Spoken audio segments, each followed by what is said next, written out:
stuck here. The cops won't bother me.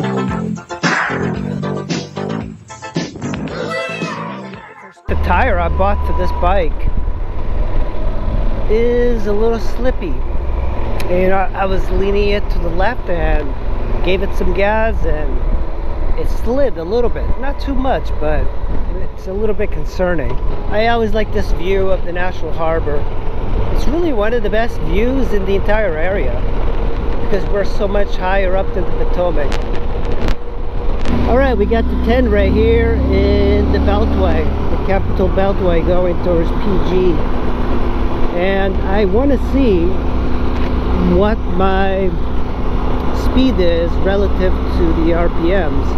I think what I like about this bike is that it revs really low, so you can ride it in any gear because it's got so much torque. It's not like a kick in the pants sort of power that you would get on a sport bike or even my FJR 1300, but it's plenty. So right now I'm actually going to turn on the GPS so I can see. So right now let's get it up to 70 miles per hour. Might have to go to the left lane because this area is getting more packed. As you can see, this is post-COVID and it's already packing up. I remember when the COVID thing hit, there was nobody on the roads, and for about a day I didn't even ride my bike. I was going kind of crazy. Okay, 70 miles an hour. We're at 3.8 thousand RPM. So let's see, let's go back up to 70, yeah, around 3.9, 3.8 thousand RPM. So not a bad amount. At 80, let's go up to 80 miles per hour. Hopefully we're not going to get pulled over. All right, we are 76. And by the way, we're in top gear. So 79, 80, 81, 4.4, not even 4.5. The Model 3 dual motor in front of me.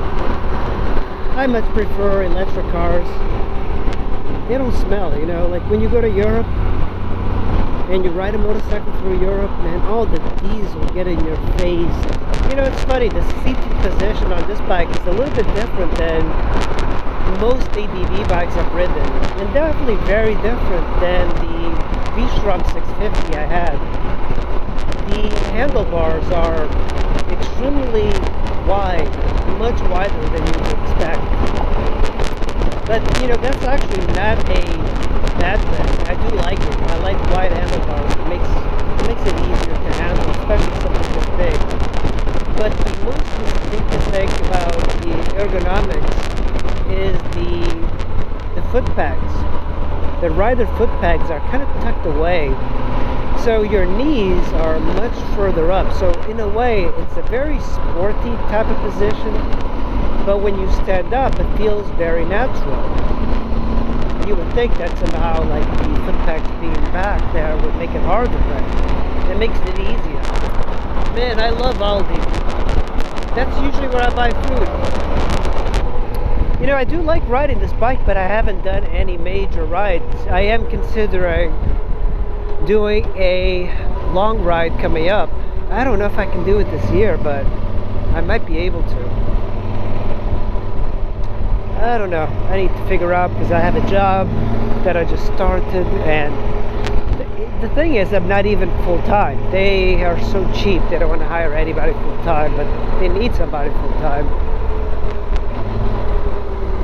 Yeah, you know, this bike makes a really good bike for the long term. You know, if there's guys out there listening who want bikes and keep bikes for ages, you know, I've met those guys. I've never been really one of them, but I do admire them that they're able to keep a bike in their garage for very long periods. And for me, I think I've had a few bikes that I really kept, you know, like my Ninja 250, V-Strom 650, you know, bikes that I really like. I do stay with them for a long time. Man, yeah, I don't know what other bikes. I had an R1 for a while.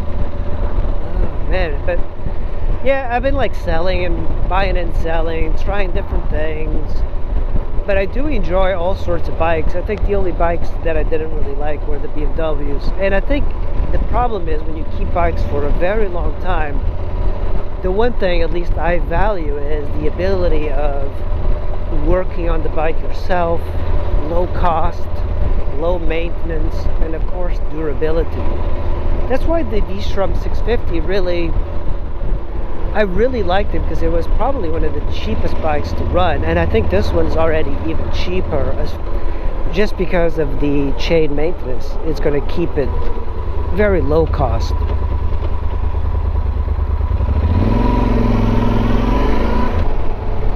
But with the shaft drive, I mean, that's like every 10-15,000 miles or 15-20,000 miles a new chain, so you are saving like $400. So that is kind of cool in the life of the bike. And if you ride a lot, the cost of owning this bike is lower than the V-Strom, despite having bad MPG. But also another downside is that because this bike is heavier and more powerful, it does go through rear tires a lot faster than the V-Strom. The V-Strom was pretty good, but that is why I went dark side. I wanted a bike or tires that I could just keep riding. So once I go dark side on this thing, the cost will start coming down. And I think for me that's going to be a lot better, because I can ride cross country on this thing and not worry about changing tires along the way. And I don't have to worry about changing chains as well. I think my goal is going to be to push this bike to, I don't know, 150,000 miles. I never hanged on to a bike to 100,000 miles, and I kind of wish I had, because that's kind of cool to have a bike with 100,000 miles. I've had bikes with 100,000 miles.